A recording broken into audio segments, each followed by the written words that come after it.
परवाज से आगे रखना है कदम वक्त की आवाज से आगे। ख़वातीन और हजरात, यूं तो कुव्वत परवाज से ज्यादा और वक्त से आगे का सफर तय करने वालों में ख़वातीन का एक लंबा सिलसिला है, लेकिन आज जिस मशहूर शख्सियत को हम आपके सामने रूबरू कराने जा रहे हैं वो एक ऐसी माहिर फनकारा हैं जिन्होंने अपने फन के जलवे न सिर्फ हिंदुस्तान में बल्कि हिंदुस्तान से बाहर भी बिखेरे हैं, जिन्होंने हिंदुस्तानी मौसीकी को, हिंदुस्तानी गायकी को उस मकाम तक पहुंचाया है जहां वो हमें औजे कमाल पर नजर आती है। तो इससे पहले कि उन शख्सियत का हम आपसे तारुफ करवाएं, उनसे आपको रूबरू कराएं, आइए डालते हैं उनकी जिंदगी के सफरनामे पर एक नजर, हम और आप में। तुम्हारी आवाज सुन लूं तो मिल जाता है सुकून दिल को, मेरे गमों का इलाज भी कितना सुरीला है। ऐसी ही एक सुरीली और मखमली आवाज जिनके सोजो अंदाज की अपनी ही एक अलग चमक है, तरन्नुम है जिनकी पहचान, एक बेहतरीन सूफी मौसीकार रश्मि अग्रवाल, एक ऐसी मारूफ शख्सियत जिन्होंने सूफी और गजल की दुनिया में अपना एक खास मकाम बनाया। कातिब तकदीर मुझे कितना बता दे, कितना बता दे, क्यों मुझसे खफा है तू, क्या मैंने किया है। रश्मि अग्रवाल की पैदाइश इलाहाबाद में हुई। हिंदुस्तानी क्लासिकल म्यूजिक में पोस्ट ग्रेजुएशन करने वाली रश्मि अग्रवाल ने इलाहाबाद में मौसीकी की शुरुआती तालीम कमला बोस से ली। इसके बाद दिल्ली पहुंचकर सविता देवी से ठुमरी और दादरी के गुर सीखे, तो शांति हीरानंद जी से गजल गायकी का इल्म हासिल किया। मौसीकी के लिए उनकी दीवानगी में उनकी मेहनत, लगन और एक मुसलसल कोशिश साफ तौर पर नजर आती है। उन्होंने हिंदुस्तान समेत मुख्तलिफ मुल्कों में तकरीबन 300 प्रोग्राम्स में हिस्सा लिया। रश्मि अग्रवाल की खासियत ये है कि इन्होंने तालीम हासिल करने के साथ साथ तलबा को भी मौसीकी की तालीम दी है। सन 2013 में इंटरनेशनल वर्ल्ड म्यूजिक फेस्टिवल में ग्रैंड प्रिक्स अवार्ड, उसके बाद सूफियाना कलाम रांझा जोगिड़ा के लिए बेस्ट फीमेल सिंगर का अवार्ड मिला। इसके बाद सन 2014 में संभावना सम्मान से भी नवाजा गया।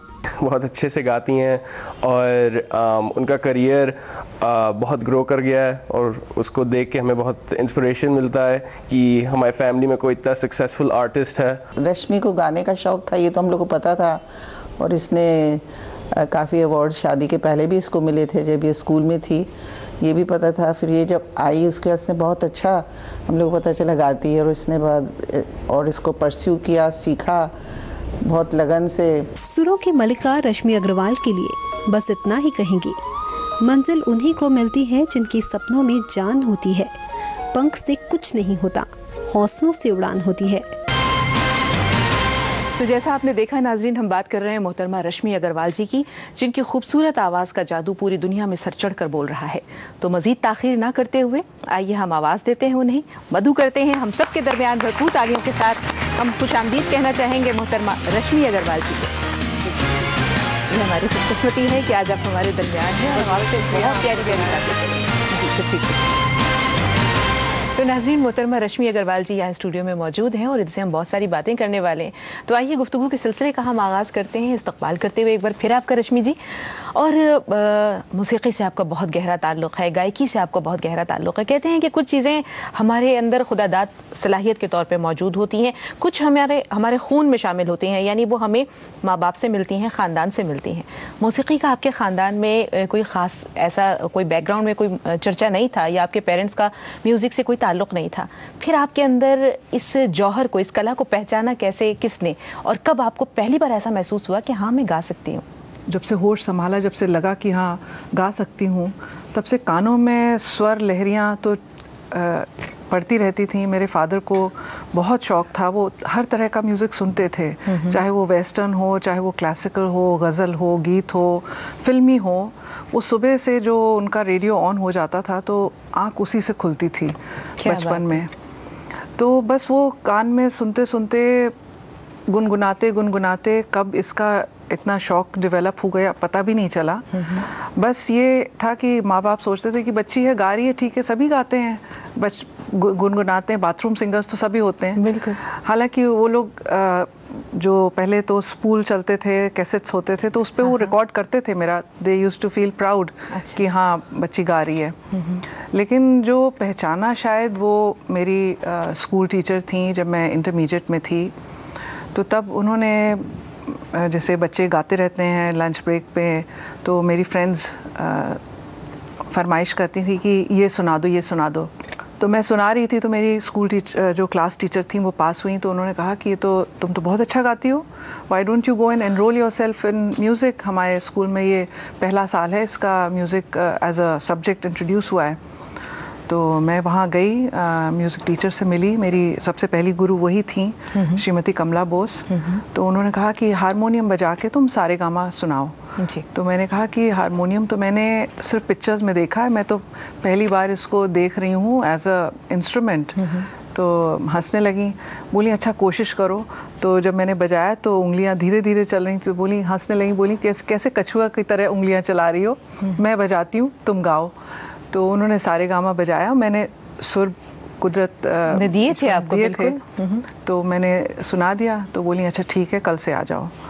तो वो दिन और आज का दिन म्यूजिक से मेरा नाता ऐसा जुड़ा कि वो अब बिल्कुल अटूट लाइफ लॉन्ग अफेयर। बिल्कुल। सूफियाना जो कलाम है या जो सूफियत है, उसमें इंसान अपने मन के अंदर डूबकर सुरागे जिंदगी पाता है। बिल्कुल, उसमें तो स्पिरिचुअलिज्म है। सो वो दैट इज वेरी अट्रैक्टिव। कुछ हमारे नाज़रीन के सामने आप नमूने के तौर पर पेश करना चाहेंगी आपकी खूबसूरत सी आवाज में? जी, मैं मेरी एल्बम रिलीज हुई थी 2007 में, सूफियाना कलाम की, रंग दे मौला के नाम से। तो उसमें सारे ओरिजिनल मेरे अपने कॉम्पोजिशंस थे। जी, उसी में उसका से कुछ जो नमूना? टाइटल ट्रैक है उसकी 2 लाइन आपको सुनाती हूँ। बिल्कुल बिल्कुल। खुसरो रैन सुहाग की जागी पी के संग, तन मोरा मन पियो का, दो भय रंग, मोहे अपने ही रंग में रंग ले, हाँ रंग ले मौला, मोहे अपने ही रंग में रंग ले, हाँ रंग ले मौला।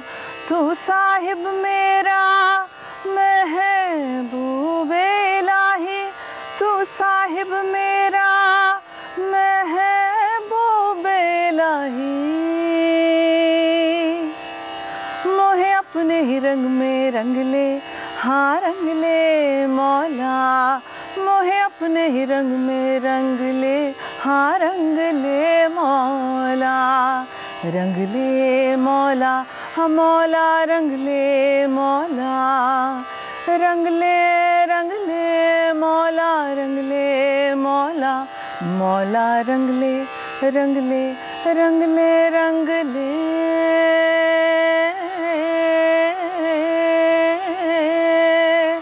मौला। बहुत खूब,